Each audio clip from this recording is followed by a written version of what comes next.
Okay, so let's get started. So I'm Manas. I'm from Bachelor of Technology, Information Technology branch of the 1721 batch. So I have interned at United Health Group in my and at the end of the third year. So I would just like to briefly introduce myself so that it would lessen some friction around here. So I have been in SVBH hostel in the first year, then the Tagore in the second year, and Malvi in the third year, and at home in the final year. So a bit information about my profile so that everyone can understand more easily of how I approach to take on the step of going for a master's degree after my bachelor's. Like I'm currently in the final year, but hopefully. So I participated in Avishkar every year. So it's a very good tech fest, and if you are from MNNIT watching this video, you should like it is mainly for MNNIT students, but I don't know if there is anyone else. So you should participate in Avishkar because it gives you a good experience of what you can do, which type of events you can participate in, and you can get to know more about your strengths also. So I have also participated in the hackathons of 18 and 20, and I'm currently working under Dr. Navjot Singh as he's my mentor for the projects in the department. And I have also worked with Dr. Mayank Pandey. I'm natively from Hyderabad, Telangana.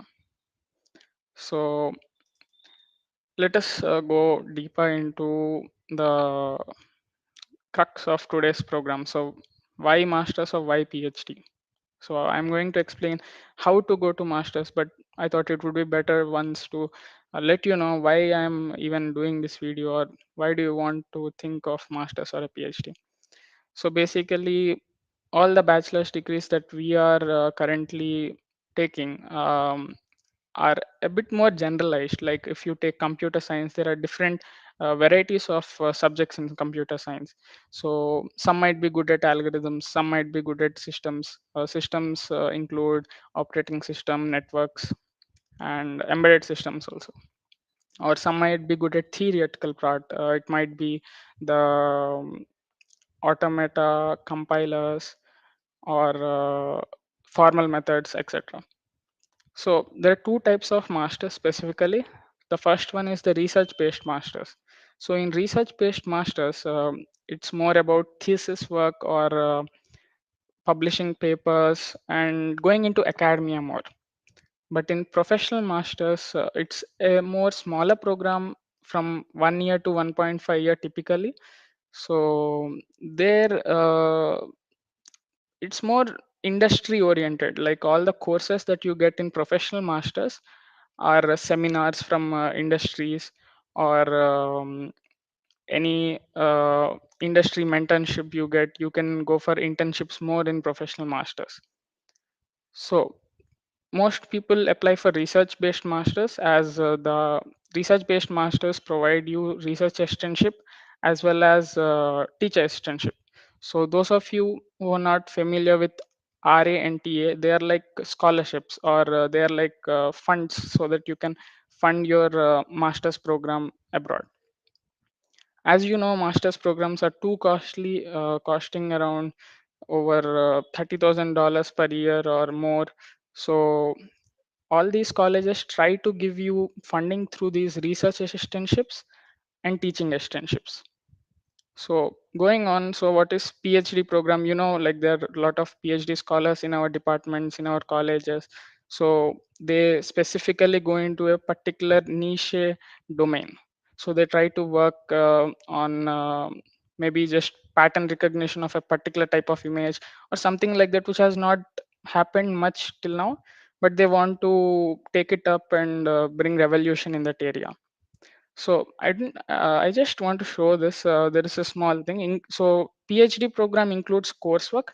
So you first do some coursework regarding your area of interest. Then you go on to the candidacy, which is basically you have to pass an examination before you start your PhD work. So after passing that, then you propose a thesis, and then you go for the dissertation. So I'll just pause for 2 minutes here.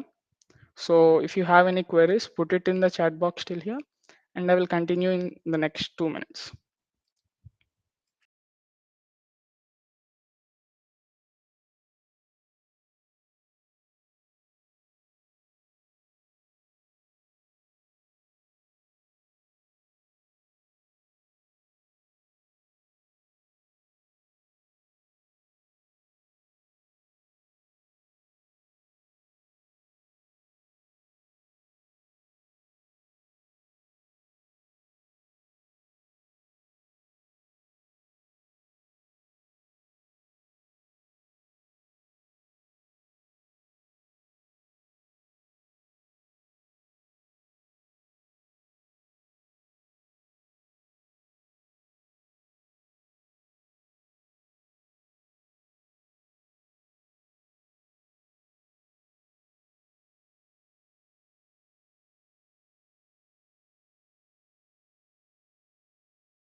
So hi, I'm continuing again. So there was a question in the chat box which said, the first one from Vignan, which projects did you work on as part of mini and major projects? Thank you. So basically, I worked on the visual cryptography area in my mini and major projects. So this project was actually awarded to my mentor, Dr. Navjot Singh, from the Department of Science and Technology, as a funded project basically by the government of India. So to the people, I think, I don't know how many of you are from CS background here, so I don't want to go too deep into the technical stuff, but it's basically encrypting images and maintaining network security. So there is another question, which scholarships for MS? So it basically depends on the type of college. So the main funding is from the teacher assistantships and the research assistantships. So every student is, uh, let it be international or domestic student, domestic in the sense a student of America or American citizen. So you are eligible for the first thing, you are eligible for a teacher assistantship, which is basically you will be paid money every month to teach undergraduate students at their college. So, and research assistantships, basically you work under a professor. The professor gets some grant from a private company or from the government of that particular place, and they try to give you some funds out of that so that you can work under them, and they get their work done also. So you'll get around some 2,000 to 3,000 or $4,000 max, not more than that. Depends on the place where the college is basically. So I think I've answered most of the part of the scholarships, and I will be covering it at the last when we get to the type of colleges, so you would be more understanding it there. Okay, so let's continue with the presentation. So why do students do masters or PhD? Like it's fine, we are in an NIT or an IIT or like other people who are locked down maybe. So you can think we are getting good placements here. Everything is fine. Why are students going for masters or PhD, or why so? So majority of them go for getting more interest in their projects, or like they got interested into a particular domain and they want to continue working in that, and they feel that they have not learned enough, like they want to explore more, they want to go in depth into their personal interests of that area. So or some people like doing research, they are fine with developing softwares and all, but they want to do the things that have not been done before. And the rest of them, it's fine, like, so some try to do research, some try to learn more of, so like some people might be interested in AI, so they will be going to learn more about AI. Or some people like to go to US or other places because the quality of life is better there, so that they want to live abroad, so they go for masters, and that they get a good job over there, they settle down. So for others, they go for the higher salaries that they are offering there. And I don't know, but I felt that it is shocking that India's job market is too competitive for students from all tiers of colleges to get placed at top companies. So there are different tiers of colleges in India, so not everyone gets into Google, or not everyone gets into Amazon. So many try to go for foreign education, get better degrees, study well, and then get a good job at a good company in the US or anywhere else. So what is the difference between pursuing higher studies in India or pursuing higher studies abroad? So I'll just pause to check if there are any comments.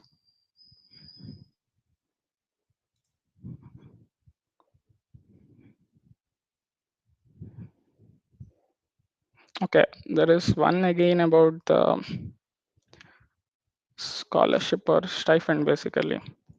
How can I get money for MS if I get a seat over there? Okay, so as I told, there are different, like you cannot plan it before. So it's not like I want to go to MS and I want that they have to fund me all my education. So a lot of the things have to be planned looking at the previous statistics. So if at all there are some seniors from our college, I mean MNNIT, or seniors from any IITs or other colleges who have been to foreign universities, try to search them up on LinkedIn first. Okay. So then you would see that they have at least worked as 1 semester or 2 semesters as a research intern or a teaching externship. So this is the first kind of money that they get. So the second thing is departments offer fellowships or sponsored scholarships from their end, so that you can fund your masters. So some people who are very meritorious or coming from economically weaker sections, they can avail that opportunity, ask the department that they are facing difficulties. Then many colleges have this process of decreasing uh, the cost of their MS. So I think I have answered the both. So I'll just leave you on this slide. So you can just go through the points once, then I will get back to you. So you can just reflect upon yourself of what I am trying to convey here.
Okay, so let's continue from here.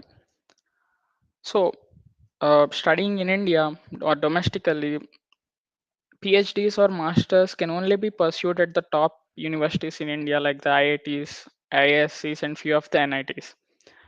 And what do you plan to do after pursuing masters in India? So what are the skill sets or that you are going to get from doing masters in India? And what are the type of jobs that you may get after 2 years or 5 years after completing PhD or masters in India? And funding opportunities are a bit less in India, not for the masters or a PhD, for basically projects. So if you are in niche domains where you need lots of money to uh, do some projects, so it's a bit on the lower side over here. But it's always good to stay back at home and work at the place and help India more in becoming more advanced. So many people, that's why they go for MS or PhD abroad, and they earn good amount of money, they learn good skills, and they develop well, and they come back and they try to bring new startups in India and help it. Okay, so let's go on to the next slide.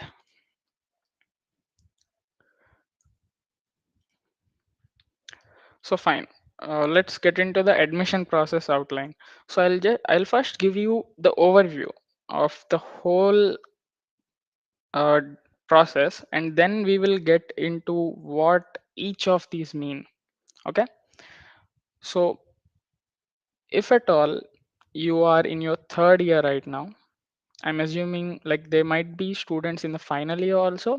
So this applies to them also. This particular outline is fine for them also, because they have already passed the deadlines mostly to apply this year, so they can apply next year. Okay, so if you are in your third year right now, then you can apply, you can start preparing for your applications from June 2021. Um, it it is the correct time, I believe, so because you get a good amount of time for preparing for your placements also. If you want to appear for placement tests, so you would be having around 2 months to prepare. Like I know you are attending CC queries classes and preparing, but you would get May and a bit of June, a bit of April at the starting maybe. So I think you can manage that. So it's better to start preparing from June for the entrance exams. So I wouldn't say them the like that entrance exams. These are not typical entrance exams as in India. These are just a filtering criteria in the US. So they don't use the GRE, which stands for the graduate record examination, for ranking you. Like in India, we use JEE mains or GATE to rank people based on their scores, and then prepare counseling basically. But in US, they just use it as a filtering criteria. So if a person uh, scores this much in GRE, I think he did well, so we can put him in the lot where we give them admissions first. And if a person gets this much in the English test, so then we think he's able to understand it well, and we can admit him. So these are just a criteria, but not the only criteria to be taken into for admission. So June 2021, you would start preparing for GRE or the TOEFL or any other exam. I would be talking more about what type of exams apply for what, but just note it down. Like, so June 2021, you would start. In July, I, I tell everyone to please book your dates beforehand, because if you book a date, then only you would concentrate on preparing for the exam, because you would be paying around $200, around 180 to 200, 220 for each exam. So your dedication towards the exam increases. So if you book a date before, like if you book a date in July for September, maybe September 30 or October 1st, you would totally be concentrated in preparing a plan for how to study that particular test in the next 2 months. Otherwise, what most students feel is that, okay, we will start preparing in June or August, and we will prepare for 1 month. When we feel confident, then we will go and book a date. But it never happens. What happens is, uh, you wouldn't you wouldn't be on the right track of preparing for the exam in that 1 month. And as masters or PhD admissions are very tightly scheduled, so if you miss a date, you miss the whole semester. So you have to apply again for the next year. So always book your dates beforehand. Be ready 2 months prior, book your dates. So July 2021, you would be booking your dates. And then for those of you who might be from EC background or maybe some from the mechanical background, electrical also, who want to do masters in computer science, or EC background students who want to do masters in robotics, or any cross branch change or like that. So you have to decide your area of interest properly. If you have not already done good research, then you have to look up what is happening around the world, what type of work is going on in those areas, and you have to make up your mind of what you want to pursue. So a good time to do this would be August and September. So you can look up all the areas of interest in that particular subject. Like if you take computer science, then nowadays data science or machine learning, deep learning, all these are trending. So if you want to do a master's specialized into that program, so first you have to make up your mind on what is the main thing that you want to achieve from it. So because you have to specify these things in an essay which you have to write and submit it to the college, like the college which you intend to appear to. So you have to first decide your area of interest. So as you can see, August and September, parallelly you have to decide your area of interest. If you have not done it yet, even in computer science, deciding vaguely, I would do my like I would specialize in databases, or I would specialize in formal methods, etc., wouldn't help. Like you have to be more specific. What is that interests you in that particular databases? Maybe it may be database engine, or query optimization, or what is it? So you have to deeply analyze what you want really out of it. Because many applications, even though they are very good at GPA, he might be having above 9 every semester, he might be doing good at the GRE or TOEFL. Sometimes they lag what they want to do. So you have to write in the essay, I want to do this and that. So the people who are reading the essays or the admission committees, they feel that these people have good GPAs, good everything, but are they really interested in masters, or are they just interested in coming to the United States or Europe or anywhere else? So they're hesitant to give a seat to such candidates, because these are all research based masters, and they want to make sure that they get people who do research and increase their college reputation through it. Okay, so let's get back to the August. So you have to, if you are from computer science department or the information technology branch, then you would be having a mini project in your sixth semester. This mini project is very helpful for you. So I would say, so this is the sixth semester which started for you. I think if you're in the third year, this is the right time to choose a good project which you are interested in, so that you can write a paper in around May to August. So I've given August here because I thought you would be busy with your placement preparation before. So it takes around 10 to 20 days to write a good paper. I mean, a starter type of a paper. So you can write it in 20 to 30 days, maybe, or 10 to 15 days. So if you write a research paper in the area of interest and the project that you have worked in, with the name of your mentor as the author, so it would really help to prove that you are interested in that particular area and you want to pursue something in it, and you have shown that you have the capabilities for it. This is this is very important and determines, like, it is a deterministic feature out of all the other things. So if a person has three applications on his table and he sees that, okay, both of them have 9 CGPA, that's fine. So this guy has okay, this guy has an extra paper he had done, so he's leaning towards research. So I want students like that, because he can help me in my lab work and research work. So that is where you have to be aiming. So many people try to tell,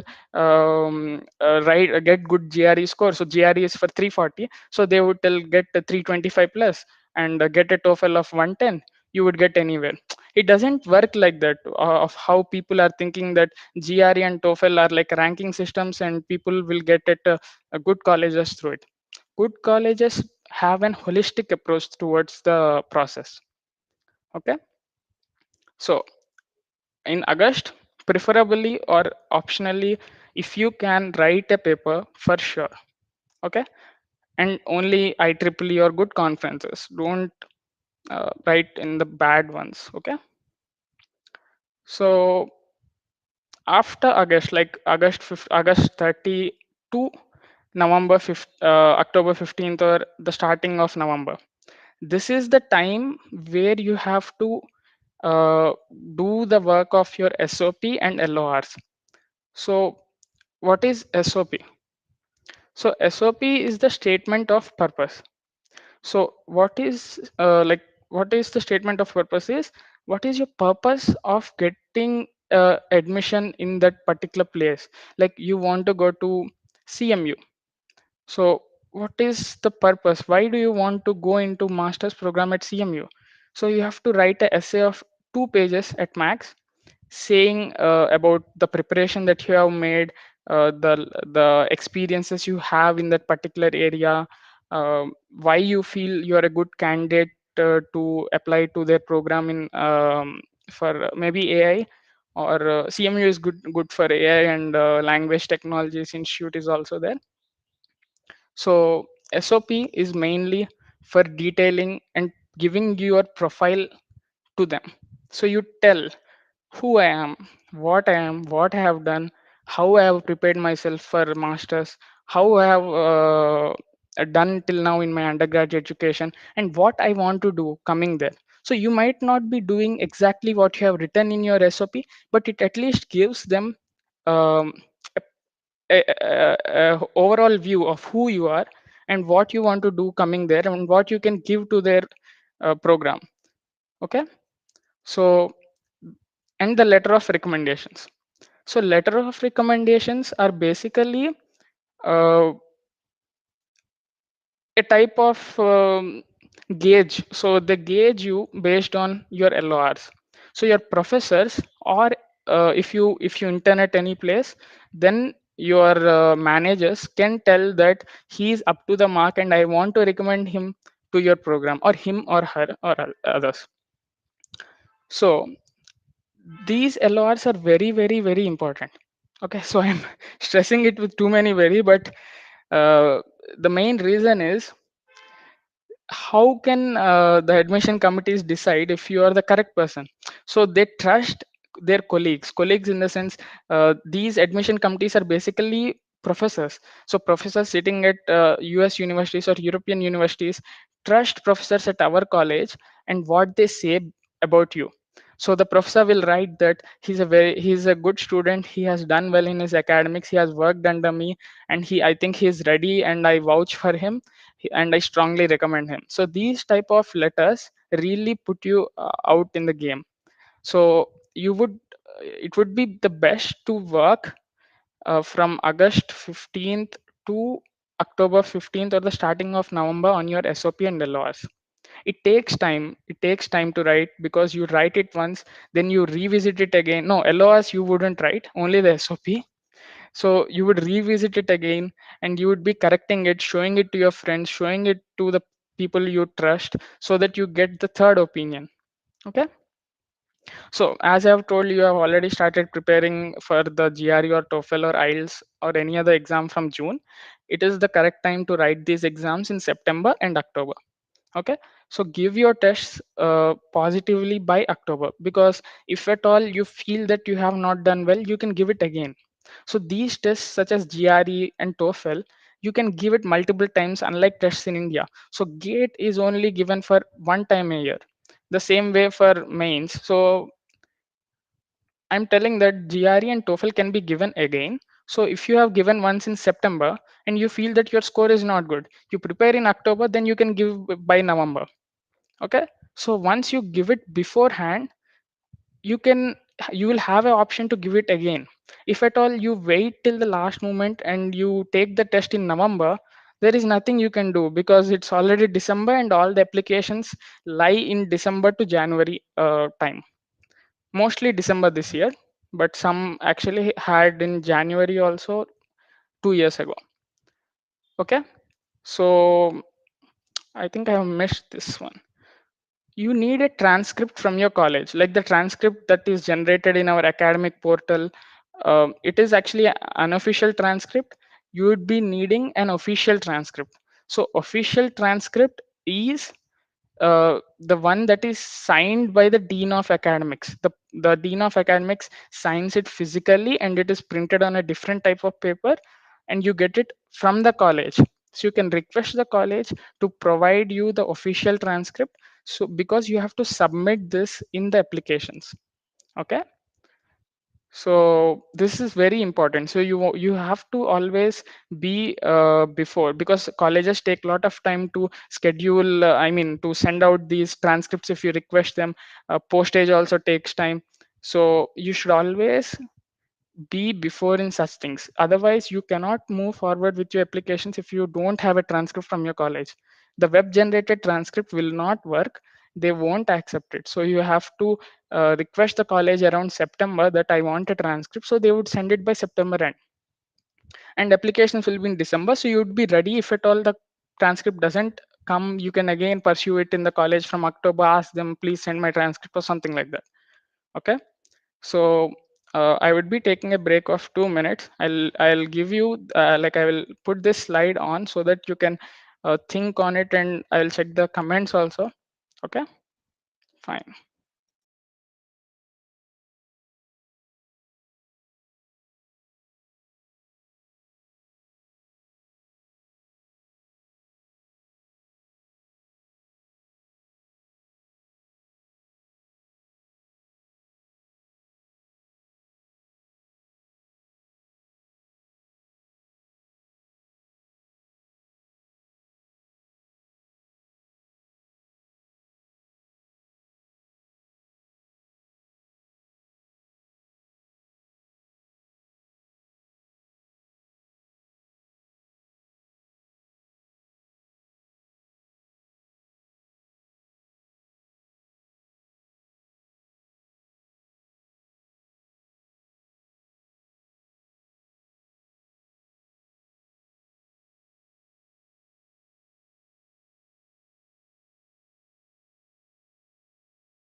Okay, so I will be answering the comments that have come on the comments page. So I think we have reached a good amount of we have covered a good amount of preparation checklist. If you have any comment, any questions or queries till now, so put it in the chat box right now, so we can allot 5 minutes to this, so that we can do it well. Okay, so I'll come from the top. How difficult is it to get into direct PhD program in top US universities? Okay, so the first thing is, getting into direct PhD program requires you to demonstrate the research capabilities.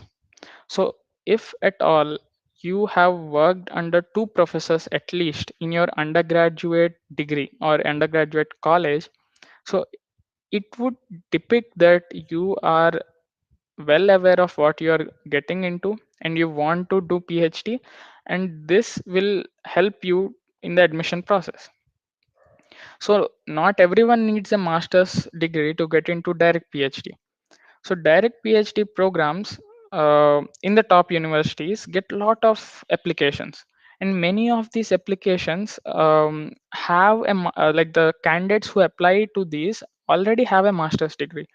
So you have to stand out of the pool so that you get into that master's, I mean PhD program. So it is difficult to get into direct PhD program, but if at all you have done your preparation in your undergraduate degree. By preparation I mean in the third year is a very crucial stage, because you have all your core subjects in third year. Like the second year also has good subjects, but the real coursework or the load comes in the third year. So in the third year you have to follow up with at least two professors in the subjects that you like, and you have to work with them. Let it be just for a month or 2 months or 15 days or 20 days. Take up a small project and work under them, under that project, and write a paper for it. So then it would become easy for you to get a direct PhD admission in top universities. Okay, so then there is another one. Okay, what is a good GRE score? So as I have told, a good GRE score, it really depends. So it depends if you are having a holistic view, like if you are having a 9 CGPA and you have already worked under a professor, then if you have a lower GPA, then it wouldn't be an issue. But a good GRE score is really aid when you are lacking at some other place. So if at all you feel that um, you are a bit low on your CGPA, or you are a bit low on your research part, then having a good GRE such as 325 or 326 or near to 330 really helps. But other than that, the GRE doesn't matter much. Okay, so I mean, it doesn't, I don't say that it doesn't matter means it doesn't matter. I'm just saying that above 315, anything is good, and it is relative to each person. So it is relative to you and it is relative to your friend. So if your friend is already having above 9 CGP and has already published a paper, then it doesn't matter if he has 320 or 321. It's just a filtering criteria and a aid for the people who are having a bit lesser profile. It helps them to build their profile with the GRE scores. Okay, so the next one is it okay for EC people to apply for computer science? Okay, yeah, there are many students in ECE who apply to computer science, and it is okay to apply to the computer science program, because in ECE also there are many subjects which are computer science related, and as you know, ECE is already heavily math related. So if you want to go into AI or machine learning or any other subjects, it is totally fine. Many people get into the Master of Science in Computer Science, and you would get in. So when do you think is the perfect time? You mentioned the window of August to September, 2 months, an exact time to go ask our professors. Okay, so if at all you are still online and viewing this, can you comment the college? It really helps. If at all, if you are from MNNIT, then I can uh, tell you in the MNNIT perspective. Okay, so irrespective of the college, so each, like, it depends on the professor. Some professors try to wait until the last moment to submit the LORs. Okay, okay. So some professors try to wait until the last moment to submit the LORs, and some professors are just right on available, and they just say, okay, just send me the link, I will submit it in the next week. So approaching them in August. So there are different types of like, there is a different way of approach. So first you ask them if they are willing to give you. Okay, so you can do it in August or September. August would be too early, but you can do it in September. You can just ask them in, like, normally, sir, I'm going to this so and so. Are you willing to give me a LOR? Is it okay for you? So they will say okay, so then it's fine, you have one. So you just in the starting of September, you just have a pool of 5 professors, or if at all you are confident that the three professors will give LORs for all the colleges, then you ask them and just put them on hold. So when you reach October or November, when you start filling the applications, then you can follow up with them and they would write it. But otherwise, you should always pursue it actively with the professor. Don't be afraid that the professor will think bad if I ask him too many times. If at all you miss this out, you cannot apply, and if you cannot apply, you have to go again the next year. You will waste a year. That's why. So, and how do you carry out with this conversation? Okay, so what I did was, I worked like, I was active with active in the college, in my classes. I used to answer, like, I used to participate in discussion in classes. So I knew one professor very well, and other professor is my mentor in my project, and so it really, you can mail them. First thing is, you can mail them as many might not respond to mails because there are a lot of mails on the institute email, you can always contact them through Teams, or if not, go to the extreme step of calling them if you know them well. Okay, because it is a matter of your future, so you have to be cautious over here and pursue it actively and get what you need.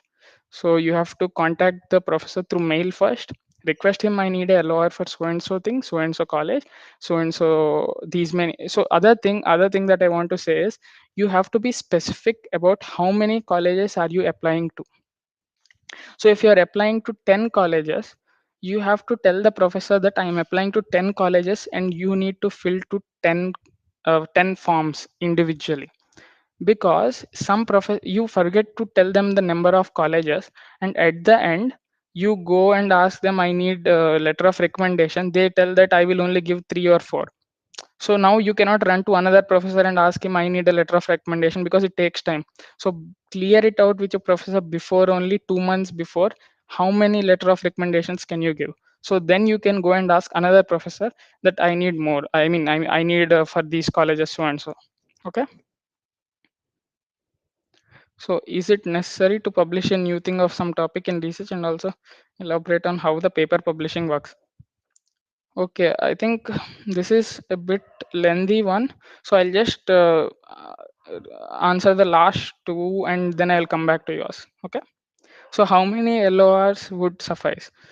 So basically every college requests at least three. So what I have experienced is many people say if you submit four, uh, it might happen that they only read three and the best one might be missed out. So that is one fear. But every college requires at least three LORs. There are just a few who require two, but I would say three. You have to be on the safe side. Prepare for three, and then you can think about what you have to do more. So three LORs would suffice. How do bad papers affect in application of MS? Okay, so it is really a holistic process. Like if you have a good consistent CGPA, I mean, if you have been getting 8 every time and you just have two back papers in a particular semester, then you can explain why you have those. Otherwise, if you have consistent amount of back papers or you cannot explain why you have those, then the top universities might not admit you. So there are there are tons of universities in the US which admit people. So then you have to choose the colleges according to your profile. Okay. So I would come back to the publishing a paper at the end, because I think there are a lot of more things I have to cover right now. Okay. So let's go on to the to understand what are different admission sessions in the United States or any other place. So the first thing is there is a fall to September semester. I mean, there is a September to early December semester. This is known as the fall period. Okay. So there is another semester which is from January to May, and this is called the spring period. So if at all you want to start studying in a university in the from September month, then you have to apply for the fall semester.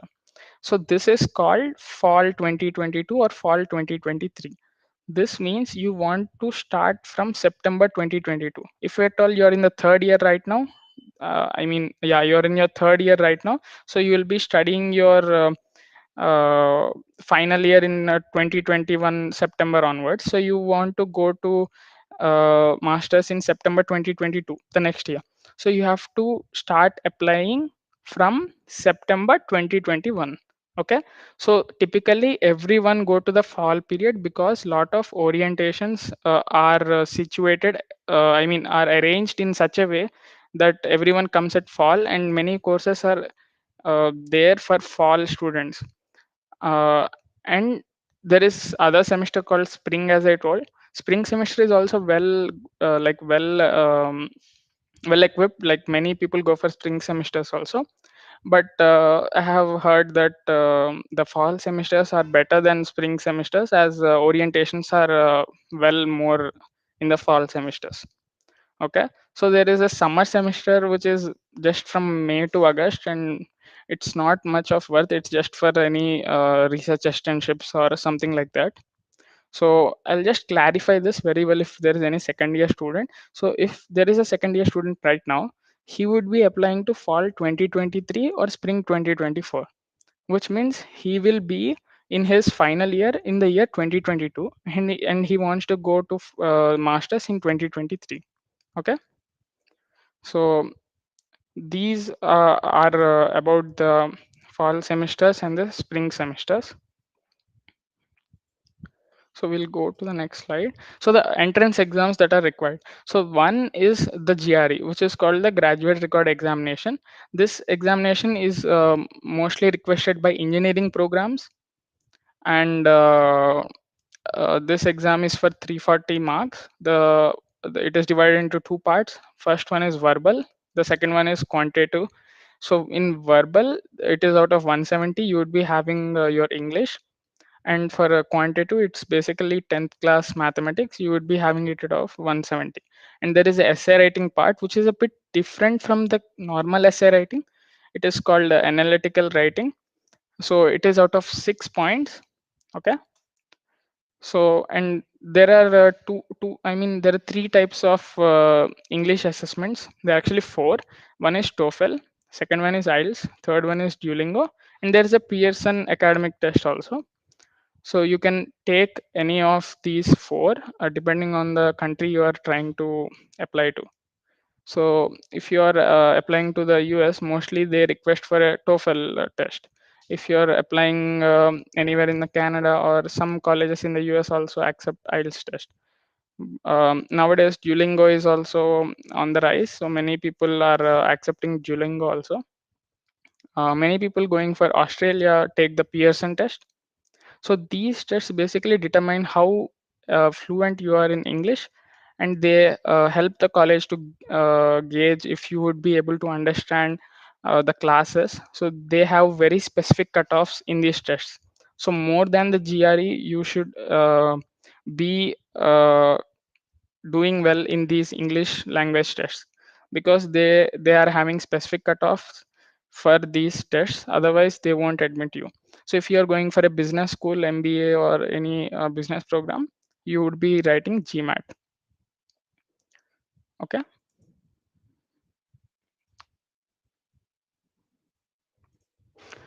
Okay. So if there are any questions up till now, um, please let me know in the chat box. Otherwise, I would continue with this. So maybe I would give you 3 minutes or 4 minutes to think about anything. So you can ask. I will answer this publication question. Is it necessary to publish a new thing of some topic in research paper? If done, and also can you please elaborate? So okay, it depends on the type of the conference that you are publishing in, because some conferences are very competitive, and only original research, new research is admitted into those conferences. But there are lots of conferences going on, but to have a good type of paper, you should always try to publish something that is already not there. So not there in the sense, it might be, see, if you are trying to create a robot or a small line or path following robot, if you are using your different type of algorithm which you think has performed well in detecting the line and staying on the path, then you can publish that paper with that algorithm. It doesn't mean it is the same thing. There might be hundreds of papers on path detection, but yours is different. So it really depends on the of pa- uh, type of research that you're doing, or type of project that you have done. So if at all you're trying to do image compression, and already so many type of algorithms are there in image compression, you are doing principal component analysis or any other type of thing. If it is repetitive, then it is not good. Like it doesn't help you in your admission. And also, if you write a paper in your area of interest, it really helps. Okay. So if you are really interested in going into AI, and then you have created your own model, or your own neural network architecture for architecture is too big. So if you have tweaked something in the process, and you want to show that it has generated good results, then you can write it, even though Many people have done it. It's not a problem. But if you are repetitively doing the same work, then it is not good. Okay, let's continue with the university selection. So the most important thing is how you select your universities. Okay, so generally or typically people what they do is they segregate their university selection into three categories. First is the ambitious universities, second is the moderate, and third is the easy ones. So ambitious means maybe I want to go to Harvard or MIT, Stanford, um, uh, Tsinghua University in China. If anyone knows, it's very good. These are all ambitious, so it is relative. It's like it's relative to a bit. Even though some people have 9.5 or 9.6 or higher CGPS, it is still ambitious for them because these colleges admit in a different way. No one can understand how they select students. So these colleges are the ambitious ones. It depends on the profile also. So if at all you are already having a 8 CPI, then you would be aiming something that accepts around 9. So these will be ambitious for you. And the moderate ones are your colleges which you can reach. So the colleges that um, are safe, like they are correct for you, or you think that I think I match for the standards of this college, so you would segregate them into moderate colleges. And the easy colleges are the ones which have already, like, you are having 8 and you have seen that some people with 7.2 or 7.3 also got admitted with less type of research background, and you think you can easily get into it. So it's good to have two, at least two universities of this kind, so that you will have some admitted at the end of the season, not have none. So it depends. So it is good to have moderate universities more, because you would this is where you would want to go. You don't want to go to a too easy one, because coming from a good college, you have to go to a good college again. Otherwise it affects your credibility basically. And then while choosing colleges, make sure that you choose a college which is near to the job market. So if you're choosing some college which is too away from the job market, like, um, to give a proper analogy, like jobs are in Bangalore, we choose somewhere east of India, maybe it becomes hard for going to interviews and somewhat like that. So the same applies to other countries also. So most of the jobs are in San Francisco or Texas or somewhere else, and we are going for some Idaho or something. So it becomes hard to search for jobs as an international student mainly. So take colleges which are near to job locations. Okay. So always be in contact with the MNNIT alumni. Search them on LinkedIn. Search with the USA filter on, or master's search with USA filter on with MNNIT college. So you would find lots of seniors in that. So you can check how they have gotten into it. Have they worked for 3 years and then got into it, or have they gone directly? So you can contact them and get to know more about it. And then there is an app called Yocket. I'm not I'm not promoting it also, but it is really helpful. So you can check all the things related to admissions on Yocket.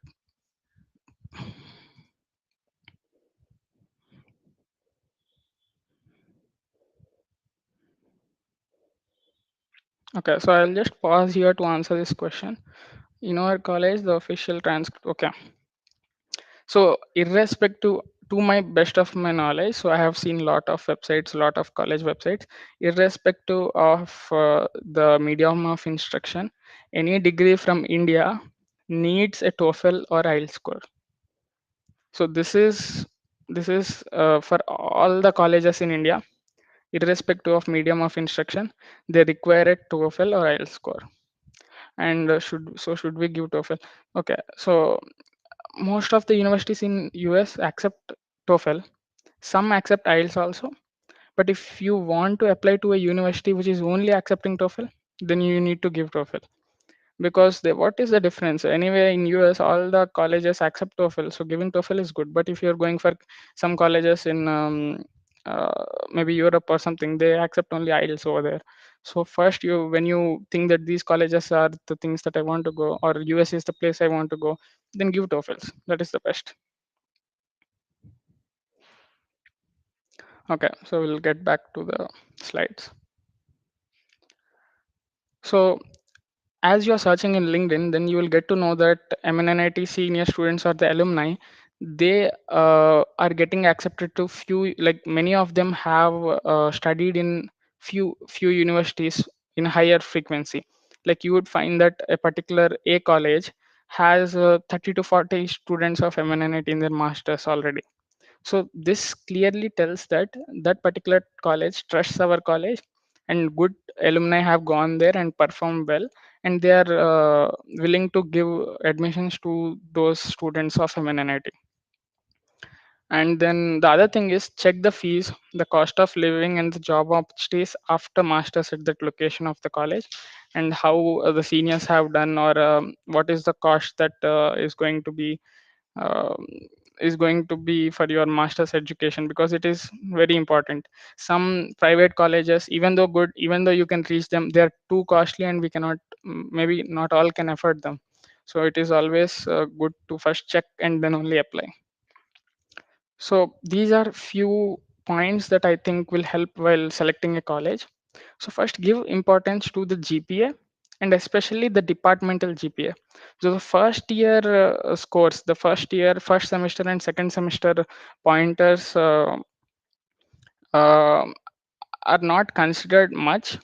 I don't say they are not considered at all. I just say that if you are applying for CS, if you are applying for EC, they really see how did you do in the EC branch subjects, how did you do in VLSI, or how did you do in power systems, like that. How did you do in databases? These are, they don't much see how did you do in chemistry one, or how did you do in workshop. So if at all you have a less SPI in the first year, it is fine. If you have a good or a considerable SPI in your department, then you have to consider yourself as a good applicant to that institute, and not, and don't think that you have a less CPI and you are not good for them. Okay. So then the research undertaken, such as which professor are you working in, or which professor have you worked with, or which area have you worked with. If you have worked, then you can consider yourself as good applicant, because doing some research in undergraduate is considered as very good for them. And then the main importance is for SOP and LORs also, because these tell that you are a good applicant, and the colleges really like to see what you have done till now, and the LORs really tell that you are the candidate that they want, because the professors tell that he's the good candidate, he's a great candidate, and we want you to consider him. Okay. And then only comes GRE and TOEFL. So GRE and TOEFL is not like a uh, ranking criteria that he has GRE 325, let him in, he has GRE 320, let him out. No, it's not like that. It's a holistic process. Okay.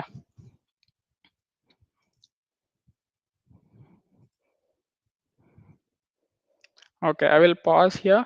So if at all anyone has any queries up till now, they can comment in the chat box, and I'm doing this so because what happens is at the end there might be too many, and we might miss some, and I don't want to do that. So just let me know in the chat box. Otherwise, I'll continue in 2 minutes.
Okay. So there is one, is the attested transcript same as the official transcript? So I don't know what attested transcript means specifically. So whom are you getting it attested from? So that is the main thing. See, the official transcript means you would be having the transcript directly from our Dean Academics. So it will be the physical transcript. You have to scan it and then upload it. So I don't know. I don't think you need a attestation from it from anyone else, because it directly comes from the dean. So it is not a duplicate transcript you need to get attested. So maybe if you want to give more detail on that, then I can explain. So we'll continue on the slide, but I'll just tell some uh, tested from Dean. Then it's fine. Like it's the same. So you would be having Dean Academics, the what we call that, the boxes with all the subjects, and then you will be having the Dean signature. That is fine. You can use the same. Okay. So if at all it is written web generated transcript, then no, it should be written official transcript on the header. Okay. So I'll continue with the slide, but I'll just tell 2 3 points. So you should always be ready with the LORs. So what happens is many times teachers will tell, okay, we are going to give the LOR, but by the time the deadline comes, many won't respond, many might not submit to all, or many might not give the LOR that you requested. Like you said, I have done good work, and I think I might, it is good to be strongly recommended, and they might say no. So these type of LORs will hurt you. So if at all there are not the correct amount of LORs, so you cannot apply that year, and you have to apply the next year. So you lose a year that time. So LORs are very very important. So you have to pursue this actively with your teachers. Okay. So let's get back to the slides. So what are the important details that you have to watch out for when you are applying? Passport should be readily available, and it should be valid at least for a year. So it's fine, but it would be good if you have a valid passport for at least a year after the application. Okay. And the transcript should be available. You should have the official transcript available with you. Without that, you cannot apply. And SOP plagiarism is a big no. Okay. Don't try to see other person's SOP and write the same, because the university people have read too many SOPs. They have been doing this from a long time, and they can easily understand that this is not one's own work, because they would see repetitions from other places, the same type of lines, the same type of opening statements or the catchy statements. This would hurt you in your applications, but nothing more. So also, no consultancy help should be taken for the SOPs, because they see, it is hard to write SOPs which are unique. So a single person can only think about himself, his life, and then only write well uniquely. So if at all the same person is writing for 10 15 people, he cannot write uniquely, and he will obviously use the previous ones, and he will just change 2 3 statements here and there. And this clearly affects you in your application, because it shows that you are not much uh, interested in applications. Okay, so I would be sharing few links in the description later, which are from the good colleges. They have given SOP guidelines themselves, which type of SOPs you should write, how you should write. And always visit the college website which you want to apply. If you want to apply to Stanford, maybe, then go to Stanford's that particular program, see the guidelines for the SOP. They give you that you have to write only 2 pages, share these things, write about these things only, write them concisely or write them briefly. They tell everything, so you follow each, oh sorry, you follow uh, the process clearly. Okay. So also tell your professor clearly that please do not use the same LOR that you have given to other students, because some professors have a template for LOR, and they just change the name and add 2 lines. So as I told, LORs are also read by professors of other universities, and they have already read too many LORs, and they know if at all see, if at all a professor writes he's very punctual to the class and he is very active in the class, these type of statements won't help you at all. You might think that the professor is writing very well about me, but no. What you have to tell your professor to write is give in-depth details, like he has been in my class, we were having a topic about so and so um, subject, and he has given a very good explanation such as this, and I felt that he has the real potential from this, that. So you have to tell them to give the detail. The detail is what they want, because what the foreign university professors expect, that is the person who is writing the LOR knows about the person whom they are writing about, and they can strongly tell that they are good. Okay, so then create a good academic resume. So about the academic projects that you have done, give a good detail. Okay, do not use the same detail everywhere. Like if you're writing something in your statement of purpose, do not again elaborate it in the resume.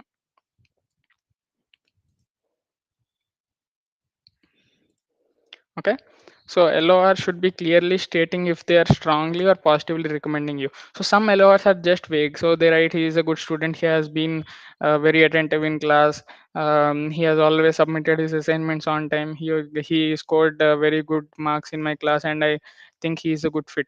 No, it should be like I strongly recommend him for your admission program, and I vouch for him. So it should be confidently. So these type of LORs only help you.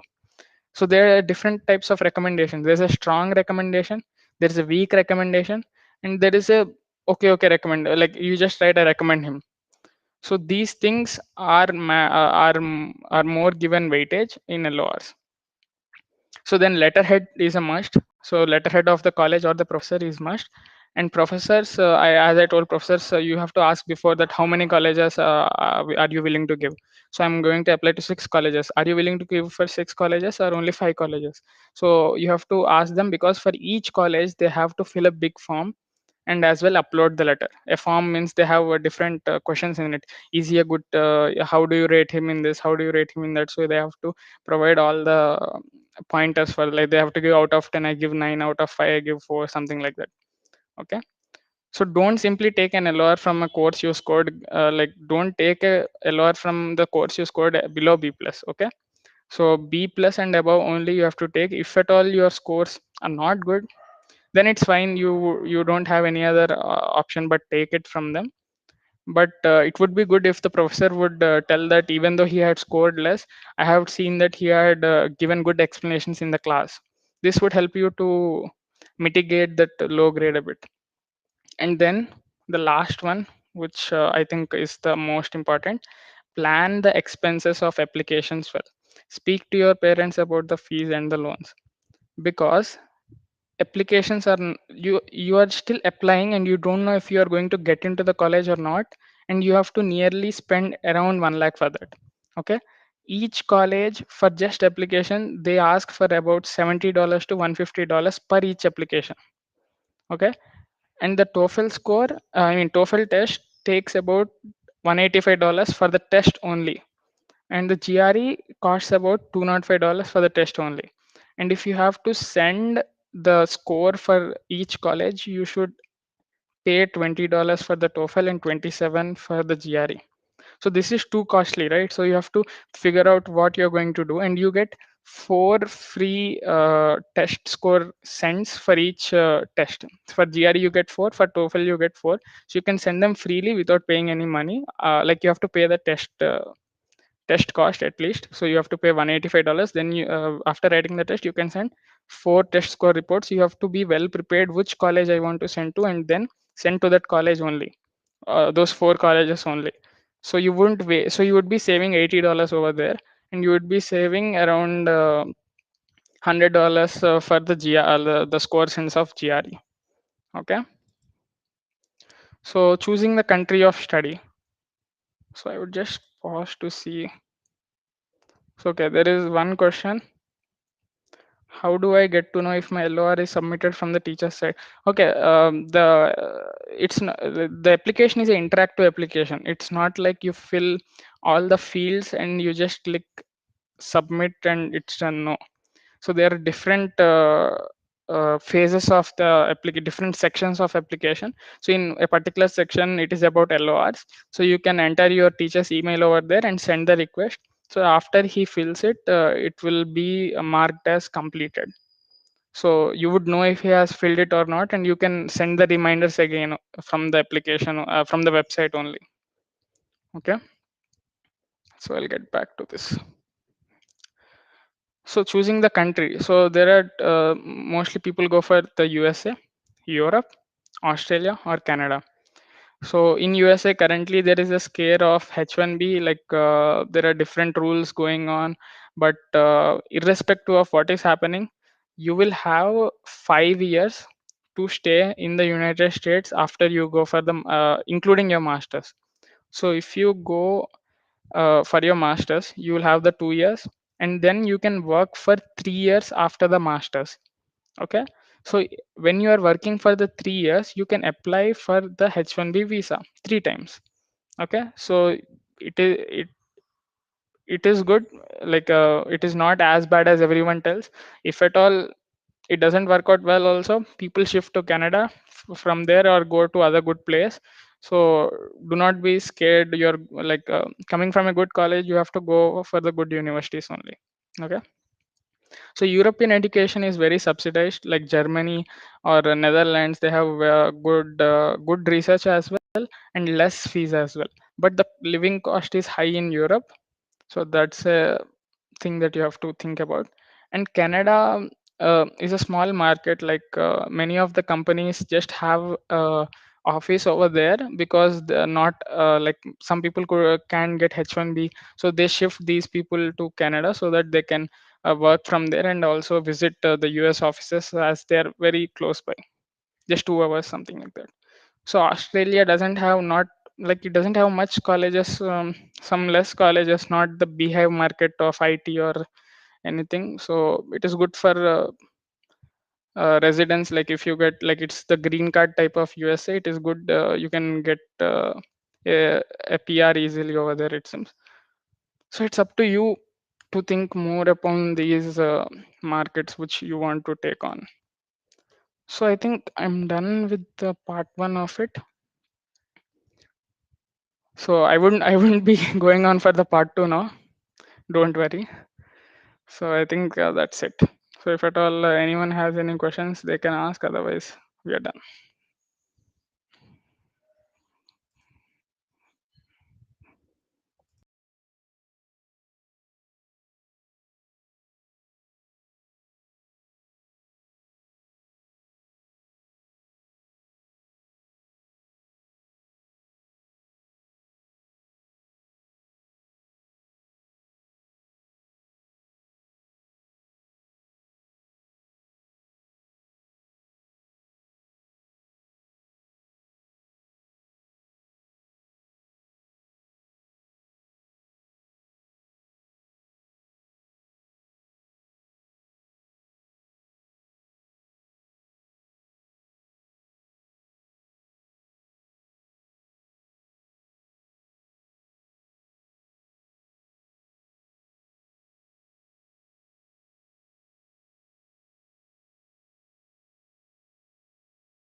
Okay, so I don't know much about the half credits, but I have seen that it's something related to 60 credit hours.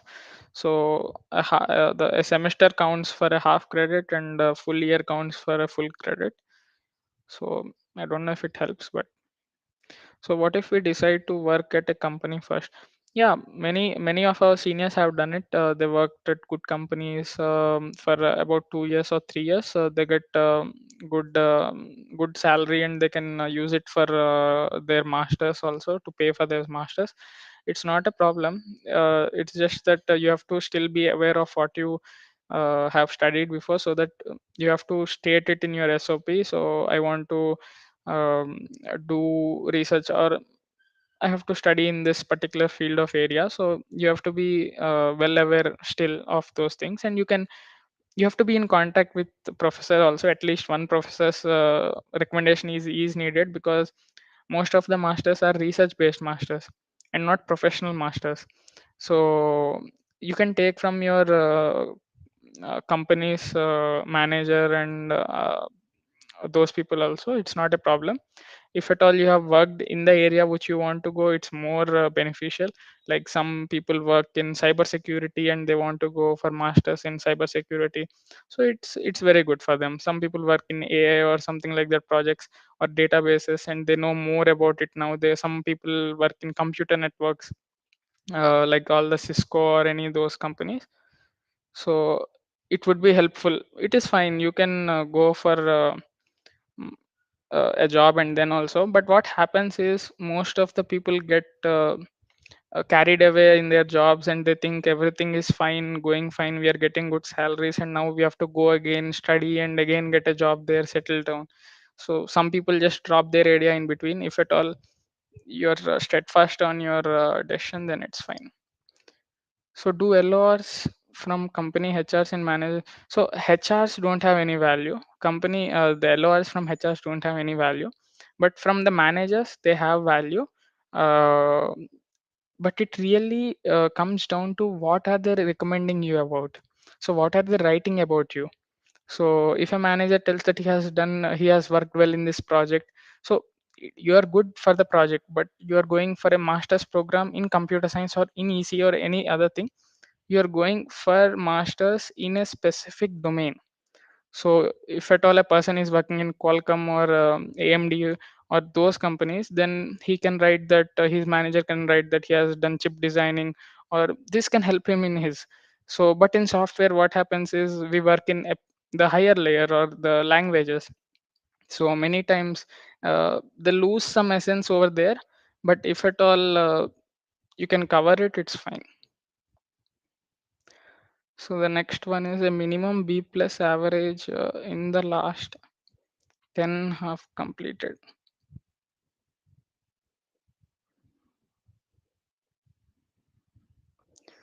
No, I am not able to understand about it. Usually displayed as first class or first standing. So I think, are you telling that this is the requirement of a particular college, maybe? Like a minimum B plus average in the first half, first 10 half credit courses completed. Uh, See, I think it means that in the previous semester you should have a B plus in all the courses, or the score, the CPI should SPI should be a B plus type. I think so. Usually displayed as first class means, so they tell that so that particular semester you passed with a first class grade or first class division. So they're just explaining it, I think. But as far as I understood, so you should have a B plus means around 8.5 ish, maybe 8 to 8.5. Then you would be satisfying. Most of the universities ask for a B, at least a B, which means at least a 7.5. It depends mostly on the college. So like IITs, the grading is different.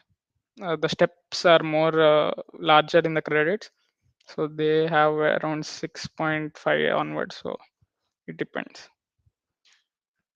So I think we are done with the questions. So I'll just wait for 5 minutes. So if at all anyone is joining right now, if anyone wants to ask anything at last, because I don't know if when if we'll having any other talks like this. So I just wanted to share this one like this, because there were not many people explaining things when I was applying. So I thought at least this is the right time for the third years or the second years or maybe the final years if they want to go for the spring. So I'll just tell this one. The final years right now they can go for the spring semester, even though you start working from August or maybe June, it's fine. You can apply for starting. You can start your college in January next year. So this is 2021, right? You can start from 2022 January, I mean. So you have to apply from June onwards, maybe.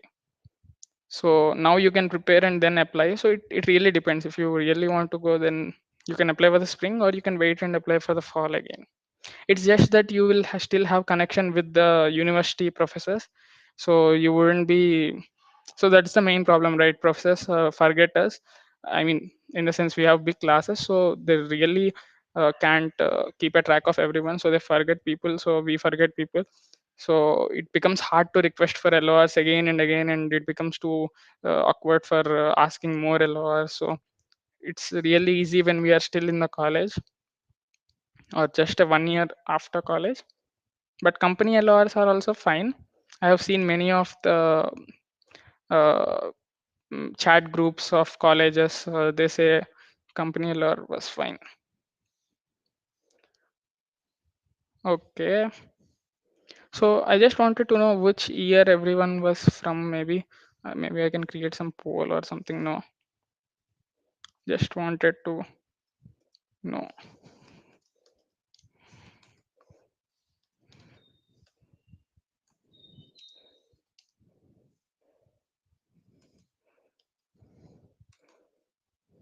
So you can comment maybe, so that I would. So next time in the part two, I would like to cover, maybe not now, but I just want to cover what to do if we get a admit, like how to plan our loans, or how to plan the expenses, the I-20, the visas and all, so that you would be well aware of it before. So I don't know, maybe after, if I leave the college, then we won't be having all these WhatsApp groups to share the information. So I thought at least this would be there as a video so everyone can see. That's it. Okay. Okay, if there is anything else, then you can reach me out. I think, yeah, final year guys, I know you all, so you can reach me out. And yeah, I think most of you are CSC, like CSC, right? So yeah, do reach out to the professor soon, even though you take their numbers, because many don't reply to their mails. I have mailed many. I don't want to reveal anything, but yeah, they don't reply to the mails. And it some really uh, don't submit by the deadline, because of which you have to take a lot of tension. So take the phone numbers, WhatsApp phone numbers, so that you can contact them, because if you miss it, because it is totally it's like you will be working on this for a long time, and then if at all you would not be able to submit it, then it would be difficult. That's why.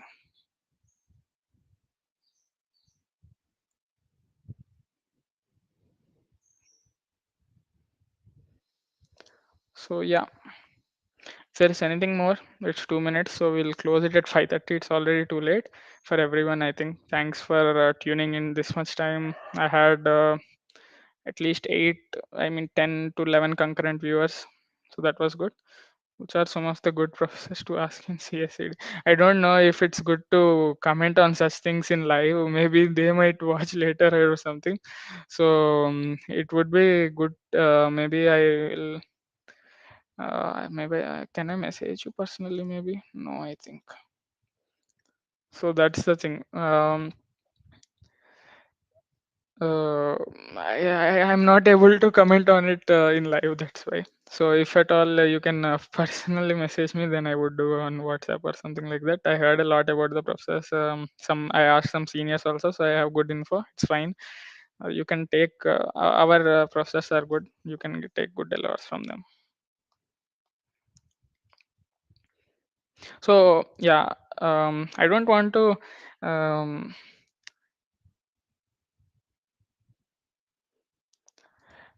I don't want to professionalize this channel or something like that, but I would be posting videos like this so that it will be easy for you to view them when you would like to view them. Some small 3-minute videos like that when I have time or something like that, like how to start learning studying for GRE, or how to start studying for TOEFL. As this is live, I didn't prepare much also to tell you, so that I can prepare well, and then I will share those videos. So it's fine if you don't subscribe also, just search for the channel's name and then watch it, that's all.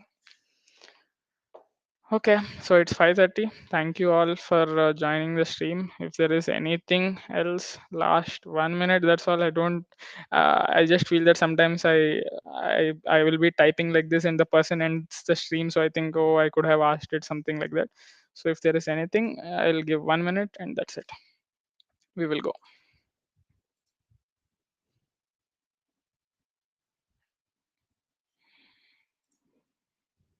So I don't know, there is a nice countdown over here. I would put it on.